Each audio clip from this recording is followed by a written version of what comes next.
ഈശോ മിശിഹായ്ക്ക് സ്തുതിയായിരിക്കട്ടെ. ഈശോയുടെ ധന്യനാമത്തിൽ പ്രിയപ്പെട്ട സഹോദര സഹോദരി, നിനക്ക് നല്ലൊരു ദിവസം നേരുക. ഈശോ നിൻ്റെ ജീവിതത്തിലേക്ക് കടന്നു വന്നിട്ട് സമസ്ത മേഖലകളിലും അനുഗ്രഹം ചൊരിയട്ടെ. വിശുദ്ധ യോഹന്നാൻ അറിയിച്ച സുവിശേഷം 10-ാം അധ്യായം 27-ാം തിരുവചനം. എൻ്റെ ആടുകൾ എൻ്റെ സ്വരം ശ്രവിക്കുന്നു, എനിക്ക് അവയെ അറിയാം, അവ എന്നെ അനുഗമിക്കുന്നു. 3 കാര്യങ്ങളാണ് പറയുക. എൻ്റെ ആടുകൾ, ഈശോയെ പറയുക, എൻ്റെ ആടുകൾ എൻ്റെ സ്വരം ശ്രവിക്കുന്നു, എനിക്കവയെ അറിയാം, അവ എന്നെ അനുഗമിക്കുന്നു.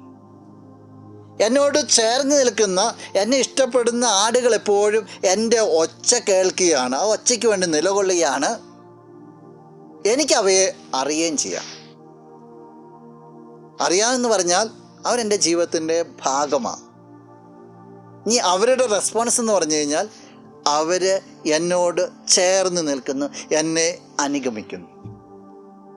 സുഹൃത്തേ, ജീവിത സാഹചര്യങ്ങൾ എന്തൊക്കെയാണെങ്കിലും നീ ഈശോയുടെ ആട്ടിൻകൂട്ടത്തിൻ്റെ ഭാഗമാണ്. ഈശോൻ്റെ പ്രിയപ്പെട്ട ആടുകളാണ് നീ ഈശോയുടെ ആടാണെങ്കിൽ, അജഗണമാണെങ്കിൽ നീ ഈശോയുടെ സ്വരം ശ്രവിക്കണം, ഈശോയെ അനുഗമിക്കണം. നീ ഈശോയെ ശ്രവിക്കുന്ന രീതിയിൽ നിന്ന്, നീ ഈശോയെ അനുഗമിക്കുന്ന രീതിയിൽ നിന്ന് തിരിച്ചറിയാൻ പറ്റും നീ ഈശോയുടെ അജഗണത്തിൽ പെടുന്നുണ്ടോ ഇല്ല എന്ന്. അജഗണത്തിൽ നിന്ന് വിട്ടുമാറിയാൽ ചെന്നായി വന്ന് പിടിച്ചുകൊണ്ട് പോകുമെന്നും ഈശോ സൂചിപ്പിക്കുന്നുണ്ട്. ഈശോയുടെ അജഗണത്തിൻ്റെ ഭാഗമായിട്ട് എപ്പോഴും ആയിരിക്കുവാനും തുടരുവാനും നിനക്ക് സാധിക്കട്ടെ. നമുക്ക് പ്രാർത്ഥിക്കാം. കണ്ണുകളടച്ചെന്ന് കരങ്ങൾ കൂപ്പാം.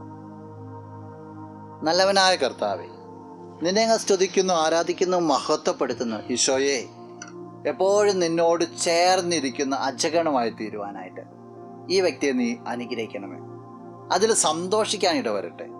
നിന്റെ നാമത്തിൽ ഈ ദിവസം അനുഗ്രഹിക്കപ്പെടട്ടെ, ഇപ്പോഴും എപ്പോഴും എന്നേക്കും.